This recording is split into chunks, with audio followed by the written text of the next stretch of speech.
O, game na ho, mama, mga bossing, mamaya na iba, ha?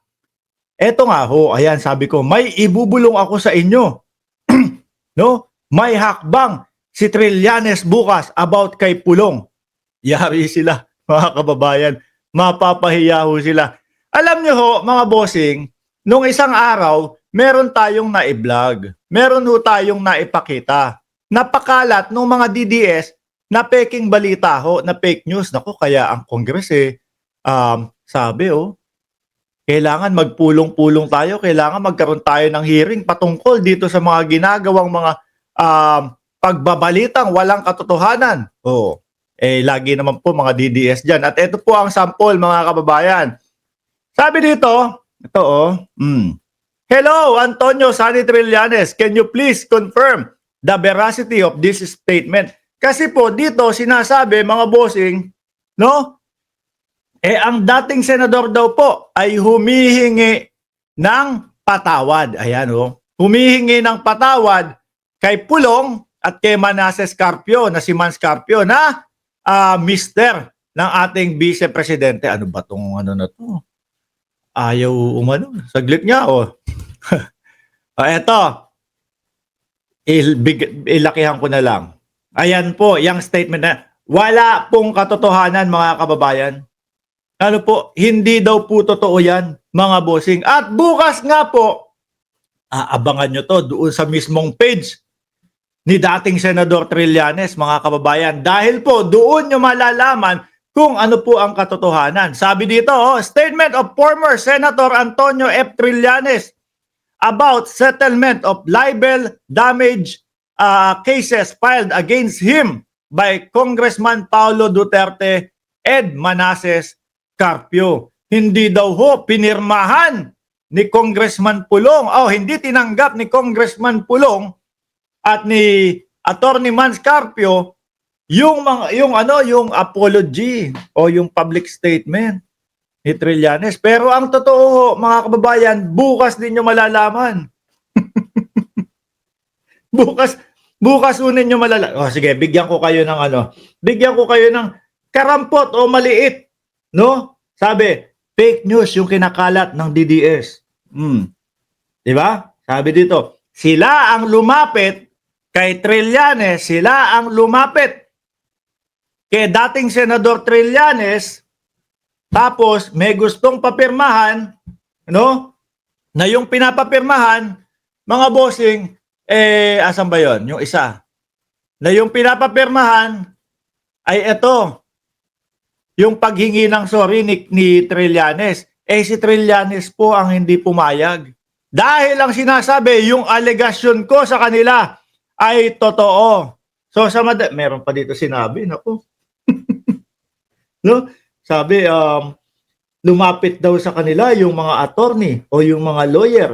Lumapit daw po kay Trillanes o doon sa lawyer ni Trillanes, yung mga lawyer nila, kasi nga, pagod na daw po sila.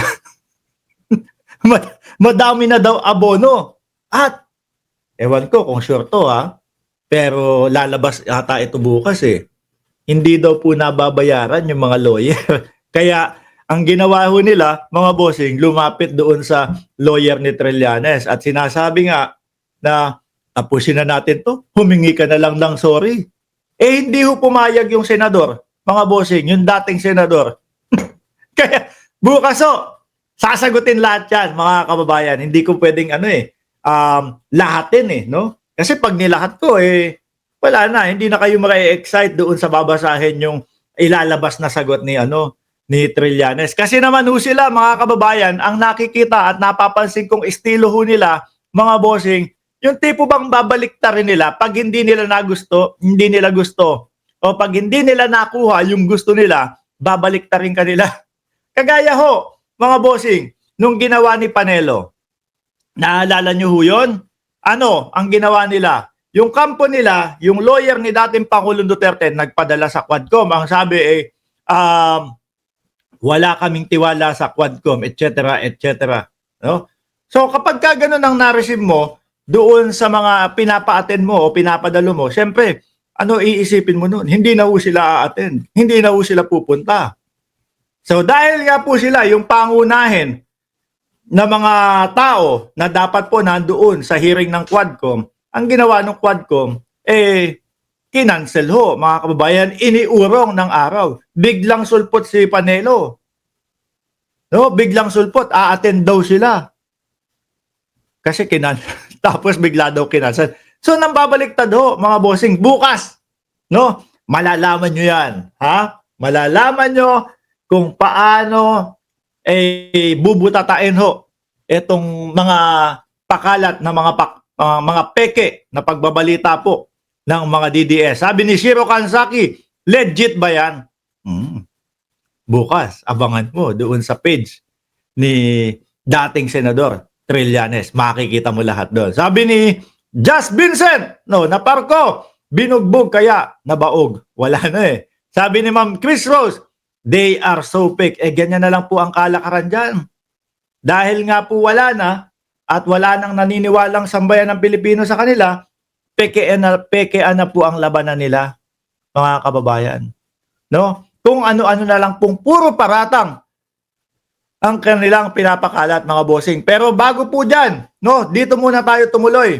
Kumbaga, bago tayo lumipat, eto muna tayo, kumain muna tayo. No? Masarap yung pagkain ho, mga bossing. Saan? Dito, sa Walang Gutom. At si Sir, hello.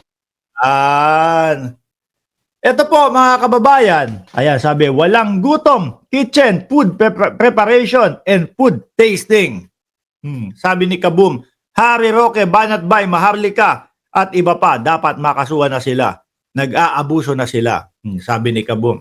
Dito muna tayo, mga bossing. Kung ikukumpara nyo ho ito sa Duterte's Kitchen, mga kababayan, yung Duterte's Kitchen, sa gilid lang ho ng bangketa inilalagay yun eh. No? Anong pagkain doon sa Duterte's Kitchen? Yung isang nakita ko, lugaw. Ang hilig nilang magsabi na puro lugaw, tapos yung mga pakain pala nila, lugaw. No? Kala ko naman yung walang magiging gutom nung panahon ng dating Pangulong Duterte. Yung pala, mairaos lang, basta masabi lang na merong Duterte's Kitchen, pakain tayo, lugaw. No?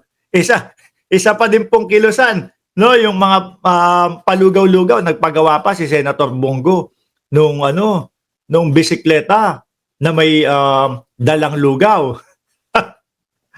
Ito po, makikita nyo ang kaibahan ng Duterte's Kitchen, mga kababayan, at yung Walang Gutom, no, na proyekto po ni First Lady Liza Marcos.